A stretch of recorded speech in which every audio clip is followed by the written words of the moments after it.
Hello friends, welcome back to online शिक्षण। मैं हूं आपके साथ अंजलि बालियान और आप सभी का स्वागत करती हूं आपके अपने यूट्यूब चैनल ऑनलाइन शिक्षण पर। गाइस, ये आपके लिए साइंस की बड़ी ही धांसू क्लास होती है और इसमें हम कर रहे हैं प्रीवियस ईयर एग्जाम्स के क्वेश्चंस। ठीक है, तो आज हमारा पार्ट नंबर 18 है। इससे पहले 17 पार्ट कंप्लीट कर चुके हैं, लेकिन आज कुछ अलग होने वाला है पीछे की हर एक क्लास से। वो क्या है?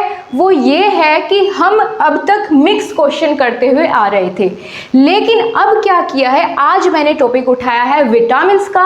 विटामिन से जितने भी क्वेश्चंस आपके किसी भी एग्जाम में आए, सिर्फ रेलवे नहीं, किसी भी एग्जाम, चाहे वो एसएससी सीजीएल हो, एमटीएस हो, कोई भी एग्जाम हो, रेलवे हो, ग्रुप डी हो, सबके एग्जाम में जितने भी विटामिन चैप्टर के से क्वेश्चन आए हैं वो सभी मैंने आपके सामने नोट डाउन किए हैं। तो यानी आप जानते ही हैं कि इस चैप्टर का कितना अधिक महत्वपूर्ण रोल होता है आपके एग्जाम में और बहुत ही इजी होता है समझना इस चैप्टर को।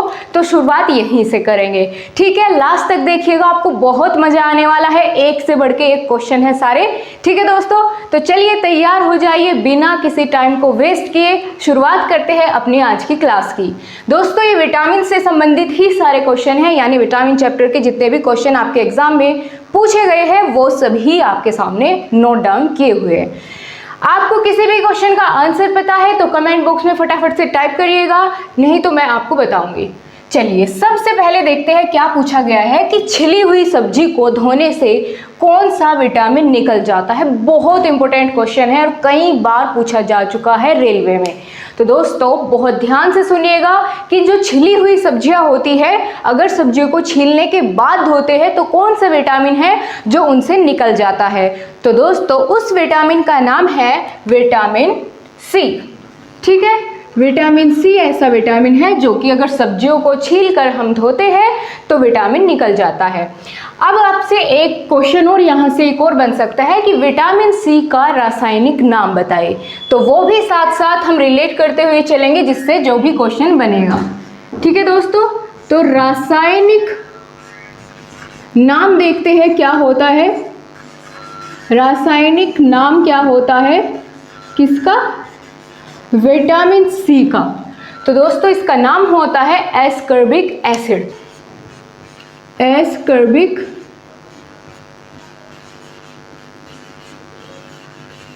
एसिड, ये इसका क्या है? रासायनिक नाम होता है। बिल्कुल डायरेक्टली आपसे यहाँ से क्वेश्चन पूछा जा सकता है कि रासायनिक नाम बताइए विटामिन सी का।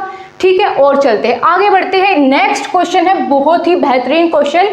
स्कर्वी रोग किस विटामिन की कमी से होता है? यानी स्कर्वी रोग कौन से विटामिन की अगर हमारे शरीर में कमी हो जाती है तो स्कर्वी रोग होता है। बिल्कुल सही, जल्दी जल्दी से आंसर दीजिए, क्या होगा इसका? तो यही होगा, विटामिन सी की कमी से क्या होता है? स्कर्वी रोग हो जाता है अगर विटामिन सी की कमी हमारे शरीर के अंदर होती है। अगले क्वेश्चन पर चलते हैं। विटामिन सी को और किस नाम से जानते हैं बताइए। देखते हैं आप समझ पाते हैं या नहीं। एग्जामिनर ने बस थोड़ा सा अपने क्वेश्चन पूछने के तरीके को चेंज किया है। देखते हैं कौन कौन यहाँ पे फंस जाएगा। जल्दी बताइए क्या होगा विटामिन सी का अन्य नाम? तो वही होगा जो इसका केमिकल नेम था। अभी तो मैंने आपको बताया, यहाँ क्या लिखा मैंने, इसका केमिकल नेम क्या था? Ascorbic acid. तो यही होगा इसका अन्य नाम, क्या होगा? Ascorbic acid. ऑलराइट, समझ आया आप सभी को? रिलेट तो कर पा रहे हैं ना सब कुछ? चलिए अब आगे बढ़ते हैं। अगला क्वेश्चन आपसे पूछा गया है। और दोस्तों एक बात और, जो विटामिन सी होता है वो क्या है? इसका सबसे अच्छा स्रोत क्या होता है? खट्टे फल होते हैं, जैसे आंवला, नींबू, ये सभी क्या होते हैं? इसके स्रोत होते हैं विटामिन सी के। अगला क्वेश्चन आपसे पूछा गया है, मांसाहारी भोजन में कौन सा विटामिन नहीं मिलता? अगर कोई इंसान ऐसा है कि वो डेली सिर्फ मांसाहारी भोजन का ही सेवन करता है, उससे अलग और कुछ नहीं खाता है, तो कौन सा विटामिन है जो उसे नहीं मिलेगा? ये बताइए आप। बिल्कुल एग्जाम में पूछे हुए क्वेश्चन है सब के सब, ठीक है? जल्दी बताइए क्या होगा? मांसाहारी भोजन में कौन सा विटामिन नहीं मिलता है? तो वही होता है दोस्तों विटामिन सी, जिसकी हम अभी तक बात कर रहे हैं। ये उसी से रिलेटेड क्वेश्चन होता है। विटामिन सी ऐसा विटामिन है कि ये मांसाहारी भोजन में या आहार में नहीं मिलता है। अगला क्वेश्चन देखते हैं, विटामिन B12 में कौन सी धातु उपस्थित होती है या होता है? ये बताइए, जो विटामिन B12 होता है तो इसमें कौन सी धातु उपस्थित होता है और होती है? ये दोस्तों सबसे इंपॉर्टेंट क्वेश्चन आप कह लीजिए, क्योंकि ये तो रिपीट होना ही होना है। सबसे ज़्यादा अहमियत इस क्वेश्चन को दी जाती है हर एक एग्जाम में। B12 बहुत ही प्रमुख विटामिन है, तो कौन सी धातु है वो? उसका नाम है दोस्तों कोबाल्ट। कोबाल्ट, ठीक है। B12 में कौन सी धातु उपस्थित होती है? कोबाल्ट धातु। समझ आया आपको? ठीक है। और इसका रासायनिक नाम क्या होगा विटामिन B12 का? इसका नाम होगा दोस्तों साइनोकोबालेमिन। ठीक है, आगे मैं आपको बताऊंगी, ये भी आने वाला है। अभी आप इतना समझिए कि B12 में कोबाल्ट धातु मिलती है। समझ आई? आगे बढ़ते हैं। मानव शरीर में कौन सा विटामिन संक्रमण को रोकता है, यानी जो डिसीज फैलने से रोकता है, वो कौन सा विटामिन है जो प्रतिरोधक क्षमता को बढ़ाते हैं? ऐसा भी कह सकते हैं, या संक्रमण को रोकता है ऐसे भी कह सकते हैं। तो जल्दी बताइए क्या होगा दोस्तों। एग्जामिनर का सिर्फ क्वेश्चन पूछने का तरीका चेंज होता है, ठीक है। और रेलवे में तो इतनी सारी शिफ्ट्स होती है, इतने एग्जाम होते हैं कि क्वेश्चन बार बार रिपीट होते हैं। कई बार तो वो लैंग्वेज भी चेंज नहीं करता है क्वेश्चन की, तो इसीलिए सभी क्वेश्चन बहुत ही इंपॉर्टेंट है आपके एग्जाम के पॉइंट ऑफ व्यू से। तो क्या होगा इसका? मानव शरीर में कौन सा विटामिन संक्रमण को रोकता है? इसका नाम होगा विटामिन ए, ठीक है। विटामिन ए, इसका नाम होता है दोस्तों रेटिनॉल, ठीक है। रेटिनॉल कहते हैं विटामिन ए का केमिकल नेम। आगे बढ़ते हैं। अगला क्वेश्चन आपसे पूछा गया है, विटामिन ई किसके लिए महत्वपूर्ण है, यानी जो विटामिन ई होता है वो किसके लिए इंपॉर्टेंट होता है, ये आपको बताना है। जल्दी बताइए, विटामिन ई किस लिए महत्वपूर्ण होता है? ये होता है दोस्तों लिंग ग्रंथियों की सामान्य क्रिया के लिए। जो लिंग ग्रंथियां होती है उनकी सामान्य क्रिया के लिए जरूरी होता है कौन सा विटामिन? सामान्य क्रिया के लिए जरूरी है विटामिन ई, ठीक है। अगर विटामिन ई की कमी हो जाती है शरीर में तो क्या बीमारी होती है? इनफर्टिलिटी की बीमारी होती है, ठीक है दोस्तों। और विटामिन ई के लिए किसके लिए महत्वपूर्ण होती है? वही बात है, लिंग ग्रंथियों की सामान्य क्रिया के लिए ज़रूरी होता है विटामिन ई। अगर बात की जाए कि इसके स्रोत कौन कौन से होते हैं, तो इसके स्रोत में आता है गेहूं, सोयाबीन, तेल। ये सभी क्या होते हैं? विटामिन ई के बहुत अच्छे स्रोत होते हैं। और एक चीज़ और, एक और क्वेश्चन यहाँ से आपका बन सकता है कि विटामिन ई को और किस नाम से जानते हैं? एक तो इसका रासायनिक नाम भी होगा, या फिर आपसे ऐसा पूछ लिया जा सकता है कि ब्यूटी विटामिन के नाम से किस विटामिन को जानते हैं, या फिर ब्यूटी विटामिन कौन सा विटामिन होता है? तो विटामिन ई ही ब्यूटी विटामिन कहलाता है, ठीक है। समझ आ गई? पूरा क्लियर हो गया विटामिन ई के बारे में। चलिए अब अगला क्वेश्चन देखते हैं। रक्त के स्कंदन में मदद करने वाला विटामिन कौन सा होता है, यानी जो रक्त के थक्का जमने में मदद करता है वो कौन सा विटामिन होता है? अगर मान लिया बाई चांस किसी का हाथ या कुछ भी कट जाता है तो वहाँ से खून निकलने लगता है, अगर उसका खून की क्लॉटिंग नहीं होगी, अगर थक्का नहीं जमेगा तो फिर क्या होगा? खून बहता रहेगा। तो इसके लिए कौन सा विटामिन की ज़रूरत पड़ती है जिससे खून का थक्का जल्दी बने? तो दोस्तों वो होता है विटामिन के, ठीक है। विटामिन के से क्या होता है, किसमें मदद करता है? रक्त के स्कंदन में, यानी रक्त के जमने से। समझ आ गई आपको? इसका केमिकल नेम भी फिर आपको पता होना चाहिए। इसका केमिकल नेम होता है फिलोक्विनोन।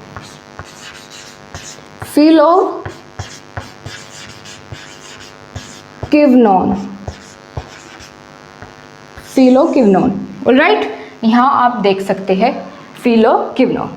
आगे बढ़ते हैं। अगला क्वेश्चन आपसे पूछा गया है, विटामिन ए की कमी से कौन सा रोग होता है? ये आपको बताना है। विटामिन ए होता है, अगर उसकी कमी शरीर में हो जाती है तो कौन सा रोग होता है जो होता है इसकी वजह से?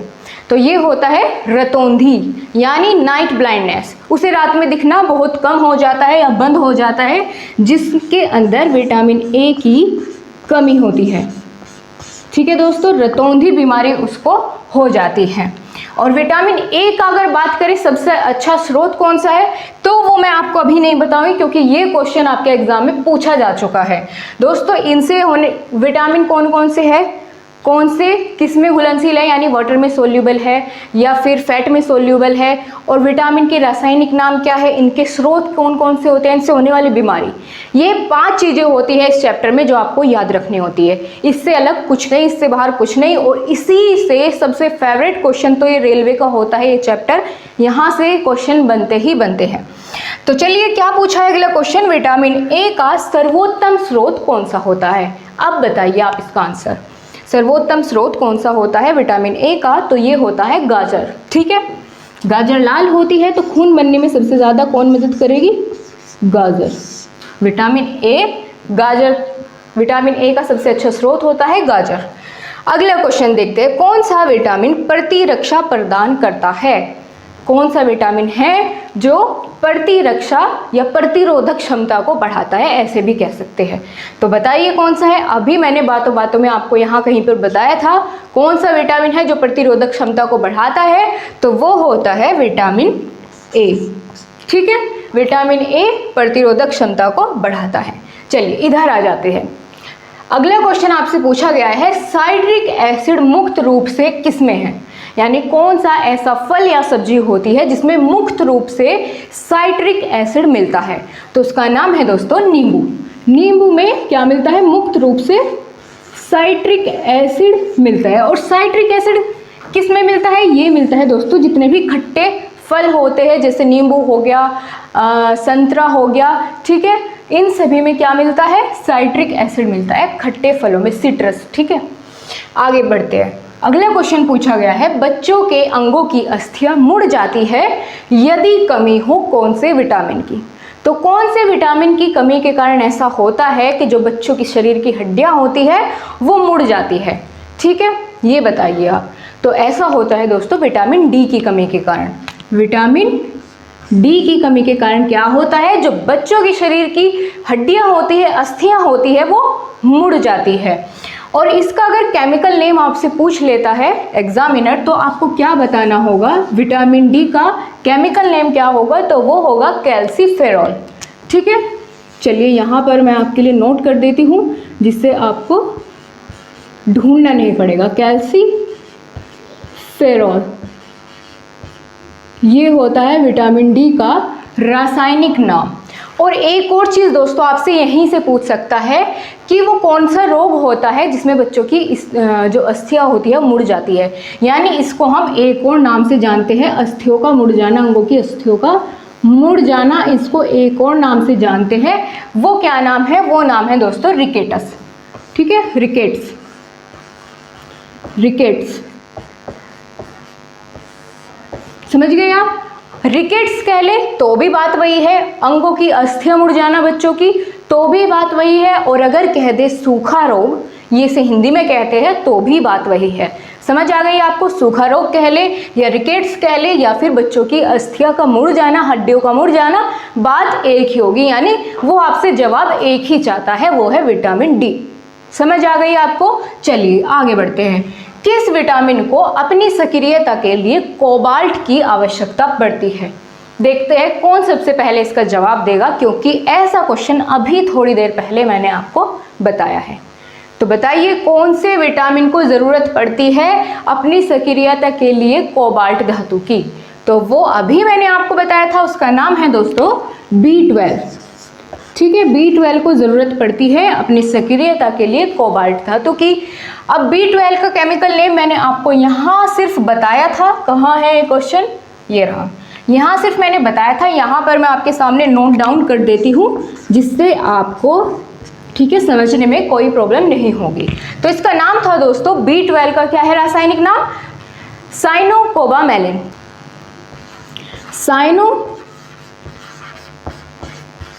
कोबामेलिन, कोबामेलिन, ये होता है B12 का रासायनिक नाम। बहुत बार पूछा जाता है, तो आप बिल्कुल स्टार लगा के नोट करिए, चाहे कुछ भी करिए। हालांकि सभी क्वेश्चन इसमें अपने आप में बहुत ही इंपॉर्टेंट है। ठीक है दोस्तों, तो क्या होता है, कोबाल्ट की आवश्यकता किस में पड़ती है, B12 में पड़ती है। B12 का रासायनिक नाम क्या होता है, तो साइनोकोबामेलिन होता है। एक चीज़ और देखिए, अब जैसे आप इसका प्रोनाउंसिएशन करते हैं साइनोकोबामेलिन, तो आप देख रहे होंगे कि इसमें कोबाल्ट जैसा वर्ड इसके अंदर अपने आप में छिपा हुआ है। इतना देखिए आप, कोबामेलिन, अगर मैं ना होता तो कोबाल या कोबाल्ट इस तरीके का वर्ड बीच में इसमें ही आया हुआ है, तो आप ऑप्शन से भी पहचान सकते हैं अगर आपको ये नाम याद नहीं होता है। ठीक है दोस्तों, अब तो सारी दिक्कत ही खत्म है। चलिए अगला क्वेश्चन देखते हैं, जल में घुलनशील विटामिन कौन कौन से होते हैं। आपको ऑप्शन दे दिए जाएंगे A, B, C, D या फिर BC या फिर DE। बताइए इनमें से कौन सा होगा जल में घुलनशील विटामिन। हालांकि मैंने आपको इस तरह का क्वेश्चन इससे पहले पार्ट में यानी पार्ट नंबर 17 में करवाया था और आपको ट्रिक से समझाया था कि कौन सा विटामिन जल में घुलनशील है और कौन सा वसा में यानी फैट में सोल्यूबल है। तो जल्दी बताइए आप जल में घुलनशील विटामिन के नाम। चलिए, बिल्कुल सही आपने समझा है, ये है विटामिन बी और विटामिन सी। ये दोनों क्या होते हैं, ये दोनों होते हैं जल में घुलनशील। अभी बारी आती है तो वसा में घुलनशील विटामिन कौन कौन से है, तो बी सी से जौन से भी बचे वो सब क्या हो जाते हैं वसा में घुलनशील विटामिन। कौन कौन से बचते हैं, के, ई, डी, ए, ये चारों कौन से होते हैं, ये होते हैं वसा में सोल्यूबल। ठीक है, या फैट में सोल्यूबल होते हैं के, ई, डी, ए। समझ आ गई आपको बिल्कुल बढ़िया तरीके से, कोई दिक्कत नहीं, आगे बढ़े। चलिए अगला क्वेश्चन है, विटामिन ए की खोज किसने की। बहुत ही अच्छा क्वेश्चन है दोस्तों, ये जरूर बताइए आप विटामिन ए की खोज करने वाले कौन थे, कौन वैज्ञानिक थे। तो उनका नाम था मैकुलम। ठीक है, चलिए इनका नाम क्या है, मैकुलम, मैकुलम। अब हमने तो यहाँ सिर्फ पूछा गया है विटामिन ए का, लेकिन आपको एक और चीज यहीं पर ऐड कर देती हूँ मैं कि विटामिन बी की खोज भी इन्हीं ने की थी। ठीक है, इन्हीं वैज्ञानिक ने की थी विटामिन बी की भी, और ए तो लिखा ही है, ए की भी खोज इन्होंने की थी। चलिए अगला क्वेश्चन देखते हैं, विटामिन डी की खोज किसने की। बहुत अच्छा क्वेश्चन है ये भी, विटामिन डी की बताइए किसने की थी खोज। तो विटामिन डी की खोज करने वाले वैज्ञानिक का नाम है हॉपकिंस। इनका नाम है दोस्तों हॉपकिंस, याद रहेगा आपको, हॉपकिंस। क्लास के लास्ट में आप स्क्रीनशॉट ले लीजिएगा, आपको बहुत अच्छे से सब कुछ समझ आ जाएगा। ठीक है दोस्तों, तो विटामिन डी की खोज करने वाले वैज्ञानिक का नाम होता है हॉपकिंस। अगला क्वेश्चन और लास्ट क्वेश्चन है आपका आज का, पूछा गया है सबसे पहले कौन से विटामिन खोजा गया। यानी जब ये विटामिन खोजे जा रहे थे तो कौन सा विटामिन था जिसकी खोज सबसे पहले हुई, ये बताना है आपको। तो इसकी खोज कौन सा विटामिन है वो है दोस्तों, ये मत सोचना कि A B C D E इस तरीके से विटामिन है तो ए की सबसे पहले खोज हुई, बिल्कुल नहीं। विटामिन सी की खोज सबसे पहले हुई थी, इसीलिए क्वेश्चन अपने आप में बहुत अलग और बहुत अच्छा क्वेश्चन है। विटामिन सी की खोज सबसे पहले हुई थी, और किसने की थी ये भी साथ साथ जान लो। पूछा तो नहीं है लेकिन मैं आपको बता देती हूँ ताकि अलग से आपको ढूंढना ना पड़े। तो इनका नाम है होलकट। ठीक है, होलकट, इन्होंने खोज की थी विटामिन सी की। चलिए फटाफट से रिकैप करते हैं आपने आज की क्लास में क्या क्या चीजें सीखी हैं। सबसे पहला क्वेश्चन, छिली हुई सब्जियों को अगर हम धो देते हैं तो कौन सा विटामिन है जो उनसे निकल जाता है, उसका नाम है विटामिन सी। याद रहेगा आपको, बहुत अच्छा। विटामिन सी का रासायनिक नाम अगर आपसे पूछ लेता है तो क्या बताएंगे, एस्कर्बिक एसिड बताएंगे। अगला क्वेश्चन आपसे पूछा गया है, स्कर्वी रोग किस विटामिन की कमी से होता है। तो स्कर्वी विटामिन सी की कमी से होता है। स्कर्वी, करवी सी से बनता है ना, करवी। ठीक है, इस तरीके से आप दोस्तों कुछ भी करके रिलेट कर सकते हैं। आपको याद रखना है, पेपर में आपको वो चीज़ याद आनी चाहिए टाइम पे, उसी लिए सब कुछ करते हैं। ठीक है, अगर मान लिया आप अभी याद करके बैठ जाए, एग्जाम में आपके याद ना आए तो क्या फ़ायदा। इसीलिए चीज़ों को रिलेट करना सीखो आपस में, जिससे आपका कोई क्वेश्चन गलत हो ही ना। ठीक है, तो विटामिन सी की कमी से कौन सा रोग होता है, स्कर्वी रोग होता है। अगला क्वेश्चन देखते हैं, विटामिन सी को और किस नाम से जानते हैं। ठीक है, कितना शातिर दिमाग का है एग्जामिनर, ये नहीं पूछा कि केमिकल नेम कौन सा है विटामिन सी का, पूछ लिया और किस नाम से जानते हैं। तो भाई दो ही तो नाम हो गए, एक तो विटामिन सी और दूसरा उसका सिर्फ केमिकल नेम। तो क्या है उसका केमिकल नेम? एस्कॉर्बिक एसिड, जो कि अभी आपको बताया। समझ आ गया? ठीक है, गलती का कोई भी चांस अब नहीं रहना चाहिए, बहुत अच्छे से आपको समझाया है। अगला क्वेश्चन देखते हैं, जो मांसाहारी भोजन होता है कौन सा विटामिन है जो उसमें नहीं मिलेगा? तो वो होता है सिर्फ एकमात्र विटामिन, विटामिन सी, जो कि मांसाहारी भोजन में नहीं मिलता है। अगला क्वेश्चन देखते हैं, विटामिन B12 में कौन सा धातु उपस्थित होता है? तो कोबाल्ट। ठीक है, B12 में कोबाल्ट। ये बिल्कुल आप याद रखिएगा दोस्तों, बहुत ही इंपॉर्टेंट क्वेश्चन है। मैं आपको बता दे रही हूँ बार बार, वो इसीलिए ताकि ये आपसे बिल्कुल ना छूटे। अगला क्वेश्चन है, मानव शरीर में कौन सा विटामिन संक्रमण को रोकता है? तो कौन सा? Vitamin A. ठीक है, ये संक्रमण को रोकता है। और विटामिन ए का रासायनिक नाम भी आप बताइए साथ साथ, ये क्या है? रेटिनॉल। ठीक है, विटामिन ई किसके लिए महत्वपूर्ण होता है? तो लिंग ग्रंथियों के विकास के लिए या फिर उनकी सामान्य क्रिया के लिए विटामिन ई ज़रूरी होता है। और विटामिन ई जो है ब्यूटी विटामिन के नाम से भी जाना जाता है। ठीक है, समझ आ गई इतनी? और अगर विटामिन ई की कमी हो जाती है हमारे शरीर में तो क्या और कौन सा रोग होता है? इनफर्टिलिटी का। ठीक है, चलिए आगे बढ़ते हैं। रक्त के स्पंदन में मदद करने वाला विटामिन कौन सा होता है? तो विटामिन के होता है, इसका नाम होता है फिलोक्विनोन। ठीक है, विटामिन के की मदद से क्या होता है? रक्त का थक्का जमने में मदद मिलती है। विटामिन ए की कमी से कौन सा रोग फैलता है? तो वो होता है रतौंधी यानी नाइट ब्लाइंडनेस। आगे चलते हैं, विटामिन ए का सर्वोत्तम स्रोत कौन सा होता है? तो गाजर खाइए, रतौंधी से बचे रहोगे।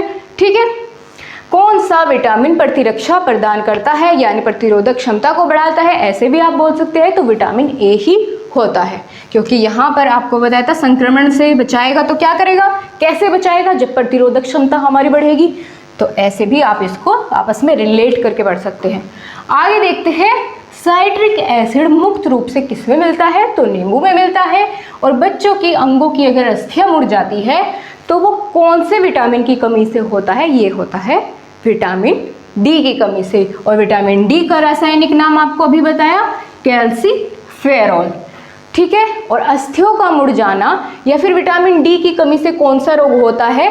वहाँ पर अगर आपको ये नहीं दिया गया कि अंगों का मुड़ जाना, तो वहाँ आपको दिया गया होगा रिकेटस ऑप्शन में, तो वही आपको टिक करना है।